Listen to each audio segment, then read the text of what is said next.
Assalamualaikum warahmatullahi wabarakatuh. Salam dan bahagia.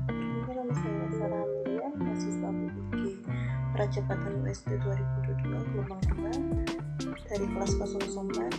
Di sini saya akan menjelaskan tentang materi perkembangan peserta didik, di mana saya menjelaskan tentang 3 teori perkembangan, yaitu diantaranya ada dari teori Piaget, teori Brenner, dan terakhir teori Erikson, di mana pada kesempatan kali ini saya akan menjelaskan deskripsinya dan akan memberikan contohnya. Pertama yaitu teori Piaget, yaitu usia 7-11 tahun. Pada tahap ini ya dinamakan tahap operasional konkret, di mana merupakan tahap ketiga dalam teori Piaget. Periode ini berlangsung sekitar usia 7-11 tahun dan ditandai dengan perkembangan pemikirannya yang terorganisir dan rasional. Yang kedua yaitu Brenner. Brenner menekankan pentingnya mempelajari seorang anak dalam konteks lingkungan yang beragam, yang juga dikenal dengan istilah sistem ekologi dalam usaha untuk memahami proses perkembangannya. Seorang anak biasanya akan berada dalam ekosistem yang berbeda secara simultan, dari lingkungan yang paling akrab di rumah menuju lingkungan yang paling luas, yaitu budaya dan masyarakat.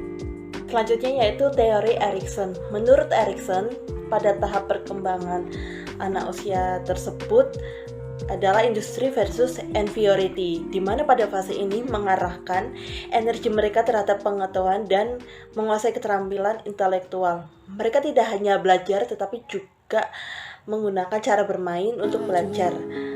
Ada ketakutan yang terdapat pada fase ini, yaitu berkembangnya rasa rendah diri, tidak produktif, dan ketidakmampuan. Anak merasa gagal apabila tidak seperti teman-temannya yang lainnya yang berhasil mengerti suatu pengetahuan baru.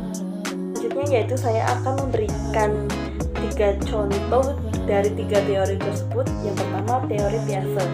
Anak usia 9 tahun atau kelas 3 SD, di mana pada usia tersebut anak masih suka belajar dengan benda konkret dan masih suka bermain, dan rasa ingin tahu mereka terhadap benda atau hal baru masih tinggi. Yang kedua, teori Brenner. Anak yang memiliki keadaan rumah yang kurang harmonis, maka akan berdampak pada perilaku anak ketika di sekolah. Biasanya anak tersebut cenderung nakal ketika berada di sekolah. Memberikan contoh teori Erikson. Kita mengenal Lionel Messi, di mana Lionel Messi sangat menyukai pelajaran matematika. Bahkan dia pun mendapatkan nilai 10 pada pelajaran matematika, bahasa Spanyol, dan IPA. Messi menunjukkan antusias ketika ia belajar. Namun, Messi sempat merasa minder karena Messi memiliki fisik lebih pendek daripada anak seusianya. Namun, Messi mampu melalui fase itu.